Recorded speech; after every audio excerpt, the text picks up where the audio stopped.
BPI finish na. Luistro at Trililing na karma na. BPI kumanta na. Winasak ang kamera. Ayan, syempre itong balitang ating matutunghayan ngayon ay nagmula kay Politika ang Pinas TV. At ito po ang inyong lingkod na si BT na magbibigay ng reaksyon at komento dito sa video na ating matutunghayan ngayon. At huwag na natin pagtagalin at sabay-sabay na nating panoorin ang laman ng video na hatid sa atin ni Politika ang Pinas TV at bibigyan natin ng reaksyon ng balitang ito. Pasok! Magandang araw mga kaibigan. Ayan, syempre bago natin simulan ng video ito, nais ko nga pala magbigay ng credits dito sa boses at video na matutunghayan natin ngayon at bibigyan ng reaksyon. Walang iba kundi si General Macanas. Syempre huwag niyong kalimutang suportahan ang channel ni General Macanas mga katunay. Pakibisita po yan at huwag niyong kalimutang mag-subscribe at mag-follow para maging updated po kayo sa mga vlogs, reactions sa mga balita na hinahatid sa atin ni General Macanas. Ayan po yung The General's Viewpoint. Ipagpatuloy natin. Bigyan natin ng reaction opinion itong post ni Dare to Us. Dare to Us. Sabi niya dito, Deceptive AMLAC Report. BPI o Bank of the Philippine Islands sumulat sa AMLAC to change their transaction report due to systems glitch 4 billion error. Ito ang nag-press conference kanina ang mga abogado ni Atty. Mans Carpio.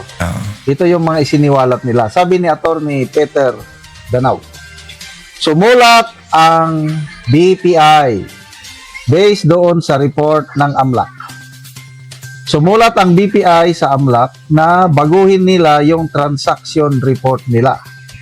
Allegedly, mali yung 2 billion.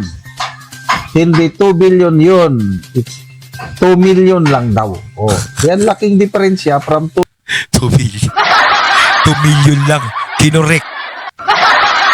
Kumbaga, wag nyo nang tubuan ng malaki. Parang 2 million lang. Wag nyo nang taasang 2 billion para masabi nyo talagang ano.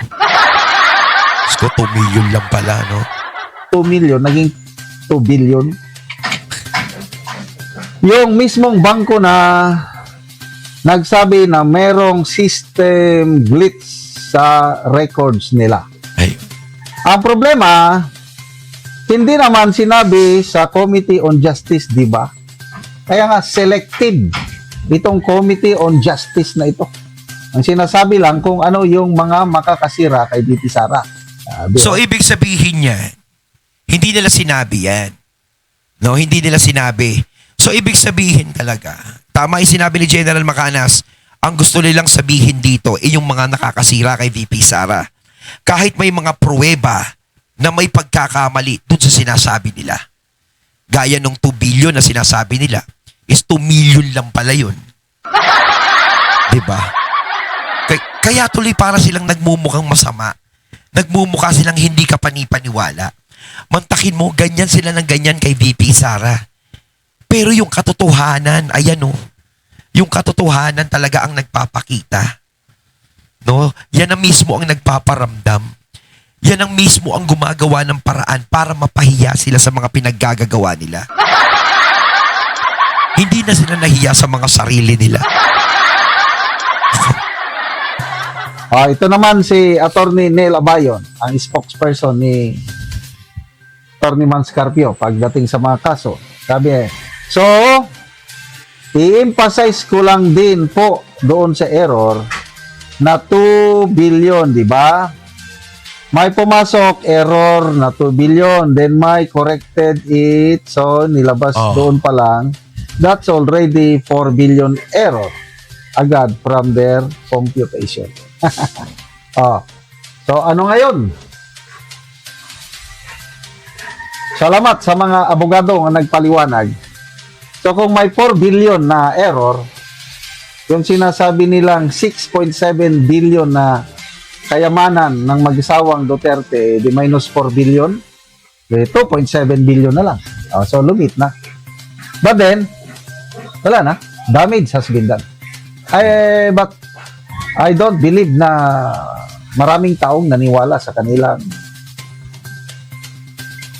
anong tawag doon? Sarsuela? Gusto tusin, wala namang naniniwala sa kanila. Bihira lang eh. Kumbaga, kukonti lang naman yung tao eh. Kasi, akin Kung naniniwala talaga yung mga tao sa binibintang nila kay VP Sara, lagpak na survey niyan. Wala na yan. Hindi na para suportahan pa ng mga tao yan. Di ba? Kasi hindi naman ganun katanga yung mga tao, hindi ganun kamanhid yan eh. No, na, hindi nila maramdaman na si VP Sara ay may ginagawang anomalya. Kasi paano namin maiisip na ang isang Sara Duterte may ginagawang anomalya? Unang-una sa Davao pa lang nakikita namin eh. Di ba? Napakaayos, napakaganda. Di ba? Napakagandang lugar. Eh yung mga nakapwesto ang nagbibintang kay VP Sara ng kung ano-ano eh. Tignan niyo yung mga lugar niyan. Halos hindi nila maipagmalaki. Di ba? Ano ba nagawa niya sa mga lugar nila? Wala naman. Puro Sara Duterte lang ang pinaggagawa. Oh. Kaya paano kami makakapag-isip kung kurap ang mga Duterte? Kasi kung kurap ang mga Duterte, yung Davao niya sigurado napakapangit. Totoo yan. Yung Davao makikita mo, hindi ganyan kaganda. O kayo mga taga Davao na nakikinig dito, mali ba yung sinasabi ko? At hindi mamahalin si VP Sara ng mga taga Davao, ang mga Duterte, kung yan ay may ginagawang kawalang yaan. Sa una pa lang, makikita na natin yan. At bakit pinilit ng magkapatid na Marcos na tumakbo si VP Sara sa kanila bilang Vice President kung may ginagawang anomalya yan? Di ba? At saka nakikita naman natin yung survey ni VP Sara. Hindi bumabagsak. Di ba? Kung medyo lumiit lang, konting-konting-konti lang, pero nasa ibabaw pa rin siya. Di ba? Kaya nakikita natin dito, ang nagmumukhang tanga rito is yung mga taong nagrereklamo kay VP Sara. Siguro kung may mga taong bayan man na naniniwala doon sa mga sarswela na ginagawa ng mga kalaban ni VP Sara, eh hindi naman ganun kadami. Kasi kung ganun kadami yung mga naniniwala kay VP Sara, bagsak na yan, wala na. Di ba? Okay, so nagbotohan na po ang Committee on Justice. Inadapt na yung Committee on Justice, yung resolution, yung findings. Boto is 55-0. Lahat bumoto. But anyway, ako hindi na ako nagtaka nun. Dahil in-expect ko na ganyan talagang mangyari. Utong Macau Committee on Justice. Kaya tama lang na hindi nagpakita si VP Sara. Ang tunay na labanan na lang po is doon sa Senado. trial.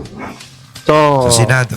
ang pagkakalam ko, next week, March 11, talakayin na sa plenary itong impeachment na ito at magbotohan na ang mga kongresista.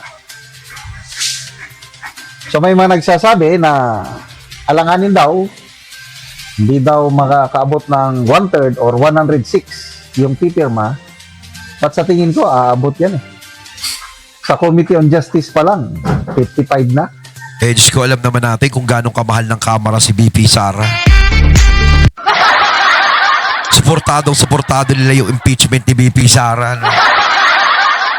So ako, expected Diyan ko. wala tayong aasahan dyan. Ako.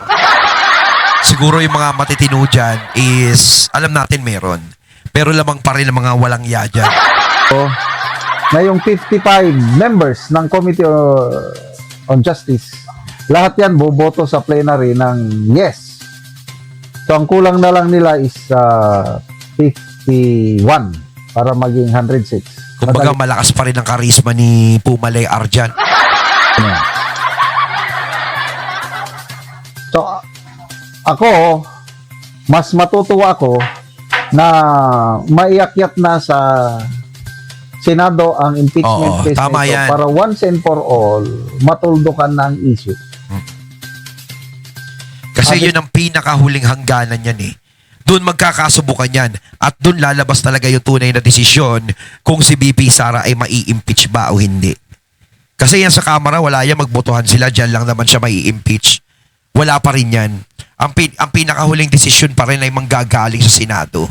Yun yung hinihintay natin. At the same time, magsimula na rin sana ang inaabangan nating bloodbath. Dahil Yun yung pinakahihintay natin, yung isa pang yun. Yung bloodbath na yan, kahit ikaw makatunay, alam ko, hinihintay mo yung bloodbath na yan. Kayong mga nakikinig sa akin dito. Kahit ako naiintriga ako, ano ba ang maririnig natin dyan sa bloodbath na yan? Ano ba yung laman yan? Ano ba yung ano natin dyan? Naiintriga tayo dyan kasi ayaw talagang sabihin ni BP Sara yan eh. Parang yan yung pinakamatinding alas na hawak-hawak niya. Na talagang sasabog once na nagkaipitan na. 'Di ba? Kaya maganda, parang gusto kasi kahit si BP Sara, gustong-gusto niya makarating sa impeachment doon sa Senado eh. Para mapag-usapan na yung blood, para matapos na. Kumbaga parang kung gusto siyang pabagsakin, hindi lang siya yung babagsak. Sinisira siya, may mas matindi siyang pasabog na gagawin. Naku.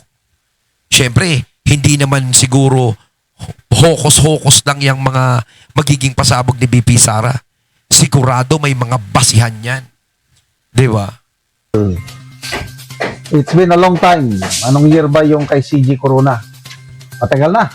Anong yung kay ERAP is 2000 o 2001? So, gusto ko na ulit makapanood ng impeachment court trial. At excited na akong Sa bloodbath. makita, mapanood si Madriaga, si Trillanes, sino pang mga testigo nila, NBI director, na Sama-sama yung mga sinungaling. i-cross-examine ng mga senator judges or tanungin ng mga senator judges or yung defense team ni BP Sara. Dito na malaman yung sino yung nagsasabi ng totoo, sino ang nagsisinungaling. So, ihanda nyo si Mr. Madriaga. O baka umiyak na naman dun yan. Baka daanin niya yung Senado sa paiyak-iyak. Baka mamaya maglulumpasay na dun yan. Baka mamaya, magdala ka na naman ng script dyan, Madriaga. Ako kaya hindi ako naniniwala kasi wala naman talagang mga testigo na nagdadala ng script. Di ba? Kita mo naman sa korte nga lang eh. Kapag may mga testigong ganun eh. Bakit kailangan mo pang isulat yung sasabihin mo? Kasi, uulitin ko, kung may nangyari kang hindi nakakalimutan sa sarili mo, siguradong matatandaan mo yun. Kahit hanggang kamatayan mo, matatandaan mo yun eh. Hindi mo makakalimutan yun, kaya hindi mo na kailangang isulat. Ngayon kung sinusulat mo, ibig sabihin, may dagdag yun o may bawas. O gawa-gawa, hindi totoo. Di ba? Kasi kung totoo yun, nakatatak na sa utak mo yun, nakaserox na yun eh. Tayo pag may nangyari sa buhay natin na masaya o pangit o anuman, madrama, hindi natin nakakalimutan kahit hindi na natin isulat. May ikukwento pa rin natin ang buo. Di ba? Sabi nga ni Atty. Panelo, Madriaga will self-destruct. Dahil yung kanyang testimony, ang daming butas. Kahit ako, kung ako ang abogado ni BP Kung Sara, ang kamera napapaikot nila kasi talaga namang sinasadya nilang umikot-ikot, ang Senado hindi nila mapapaikot, talong lang si Madriaga. Hindi niya kayang paikutin yung Senado. Sigurado yan. ay, andali kong butasan yung kanyang mga testimony. Again, yung napanood kong trial ng aking kaibigan, nung i-cross-examine na nila yung complainant sa kaibigan ko, nako, pinaghandaan nila yung mga questions. Well-researched ang mga question. Yung unang question is related sa pangalawa, pangatlo, pangapat, hanggang sa last question. Nako, na-checkmate yung complainant. Yung sagot niya, ginamit ng judge. Nung i-dismiss na yung kaso, ginamit niya yung mga statement na gano'n para, so, ganyan din, nakikita ko sa trial ni BP Sara, magka-dipo-dipo, magka-malas-malas itong mga testigo na hinanda ng prosecution. So, good luck. Ayun, natating nato ngayon ang video na nagmula kay Politika ang Pinas TV. At syempre nato ngayon natin ang boses at video na yun na binigyan natin ng reaksyon na nagmula kay General Macanas. Kayo mga katunay, anong masasabi nyo tungkol dito? Comment lang po kayo sa comment box. So once again, I'm BT and I'm out. Peace.